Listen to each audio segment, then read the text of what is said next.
Look at you, a PlayStation Plus baller on a budget. Nowadays, so many games are waiting to be played, all of which vary in quality. Having so many options, picking something could just be overwhelming. With this series, I intend to look through the PlayStation Plus games catalog and see if there's anything in here worth checking out. They were put here, so somebody has to play them, right?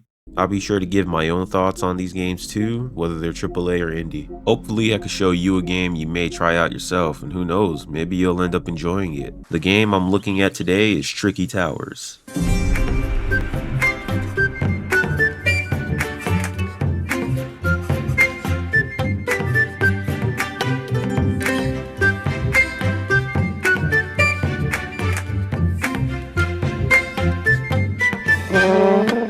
Use a tricky ass tower. Tricky Towers is a fantastic puzzle game that combines the likes of Tetris and Jenga. It emphasizes building structures, squeezing blocks together, but not letting them break apart. Oh no, I hope I don't fall.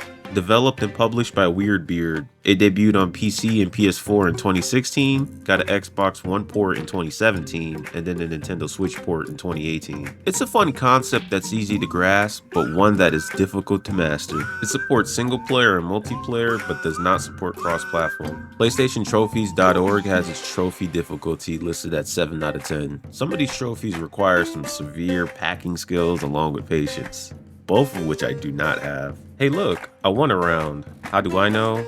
My signature winning move is to tilt my winning house on its side to provoke the Sea Bear community. Headass.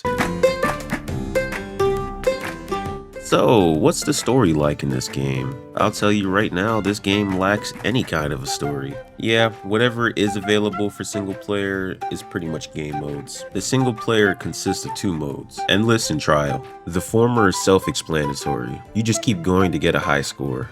With the leaderboard scores that accompany this game, you can see that there's some straight up experts that dominate this mode, easily getting high scores. Trial mode also serves as a good tutorial for someone who's never played this game before and wants somewhere to start. It has a natural progression which gives you healthy amounts of challenge as you go through it. Multiplayer is where the real fun is. You could go toe to toe with up to 4 people locally or online. Let me tell you, the adrenaline was surging for some of these matches. You can do either single matches or create a cup series that spans several rounds and awards points based on what you place. So many of these games were decided by a single block or just a single point. None of my friends or I really won consistently in any of these battles. Took you long enough, just what we need. Hey guys, I'm coming in. Ah, Oh God. Oh boy, I am not gonna hear the end of this. you jackass! Now you've done it, idiot! I know I don't fit here, but I'm just gonna settle right in. There's a few variations on how you would actually play a round of Tricky Towers. Your 3 modes are going to be race, puzzle, and survival. In race mode, you just have to outbuild your opponents to the top, prioritizing speed over anything else if you want to win. In survival, you have to outlast your opponents without losing too many pieces yourself. Dropping blocks will cause you to lose health. And lastly, for puzzle races, you just have to be good at packing blocks together tightly. You can't build them too high, and if you lose blocks, that also hurts you.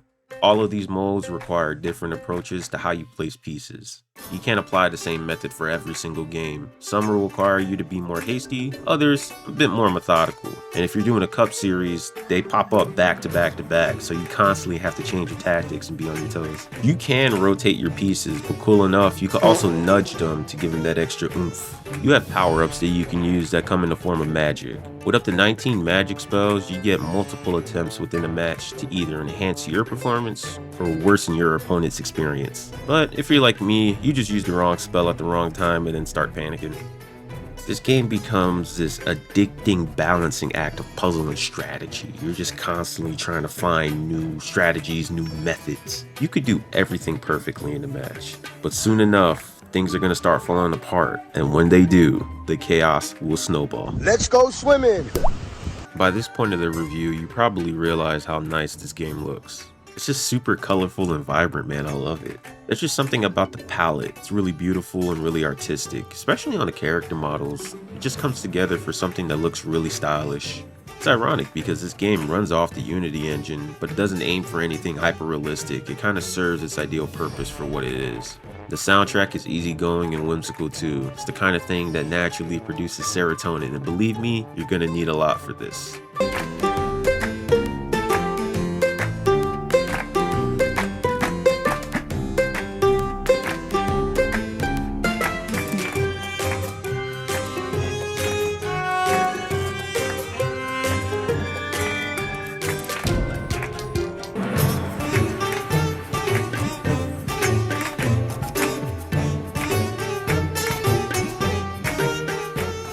really harkens me back to those early days of those party games you play with your friends after school. You know, like if you lowered the resolution, compressed the sound a bit, this would be one of those like nostalgic N64 games that barely anyone knew about, but was loved by those who played it. If you made it to this point in the video, thank you. I appreciate it. Let me know if you played this title or any other games in the PlayStation Plus games catalog. I would like to hear your thoughts and possible recommendations. Other than that, I'll see you later.